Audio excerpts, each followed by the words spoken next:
I was so pleased when this item, this big parcel, finally arrived yesterday morning. It came in from Seattle, well, from Kirkland, near Seattle, where Icom have their headquarters.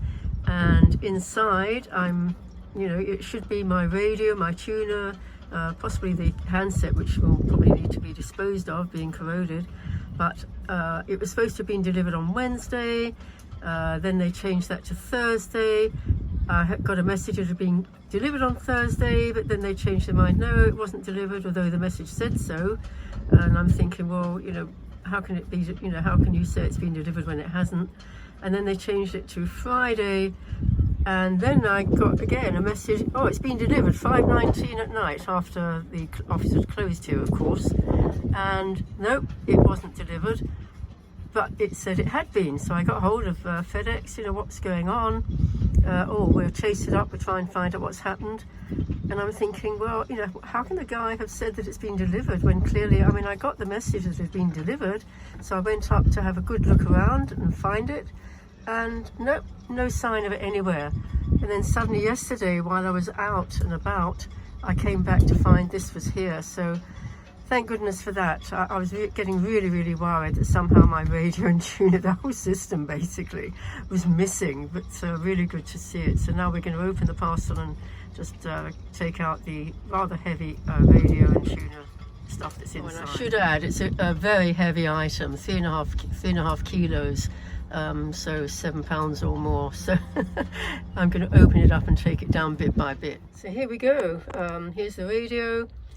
With its separate front face, which is really convenient. So you can have the front face at the chart table, and the bulk of the radio, which is quite a big heavy item, is just out of the way, and but accessible. You have to be able to get to those connections, which are theoretically on the back of the radio, but obviously you put those around so you can get to it all. And then the tuner, so that's an M801E, now replaced by the M803 and 804.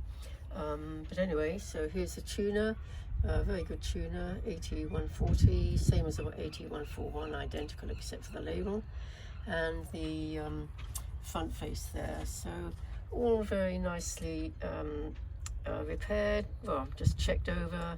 In fact, only one repair was needed, one replacement, the RF. So now I've got to wait now for the coax to be fitted, replaced, and then I can put this all back together again. But that's not going to be for several days now. There's an awful lot of things needing doing in the meantime.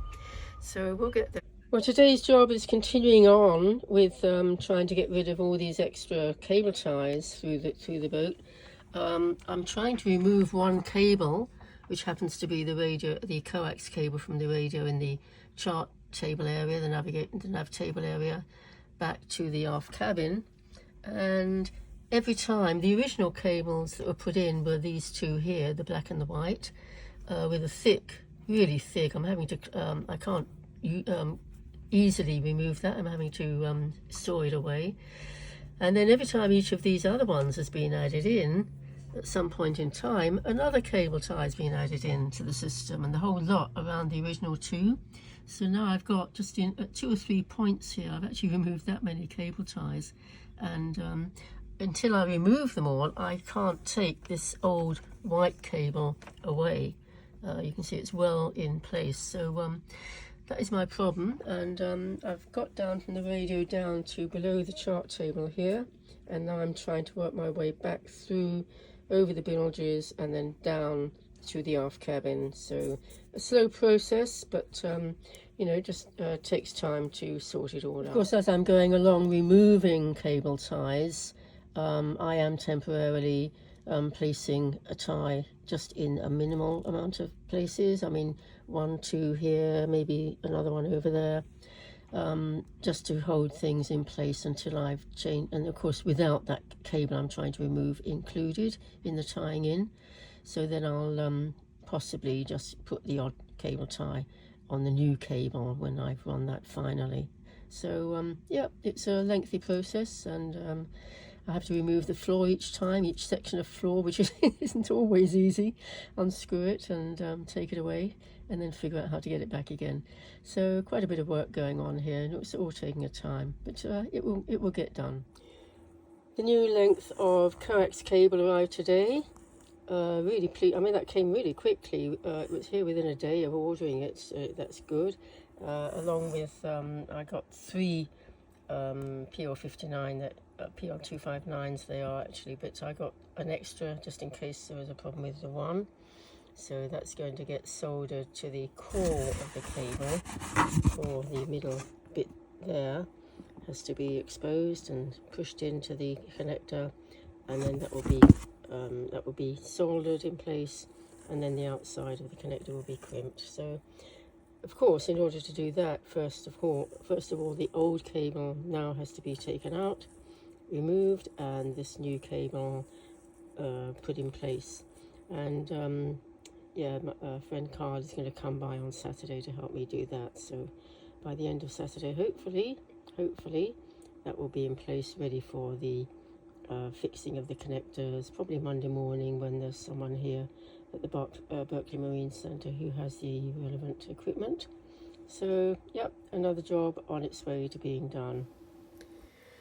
So many thanks to Icom up in Kirkland, near Seattle, for sorting this out. They had their doubts to begin with whether, being a European radio, they were going to be able to sort it out, but they did finally get that done, and so that's really great for them to have been so helpful in that way.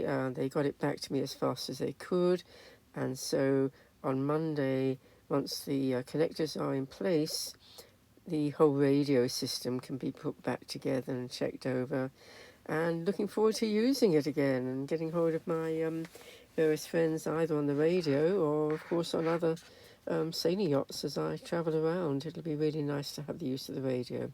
So an excellent end to the work there.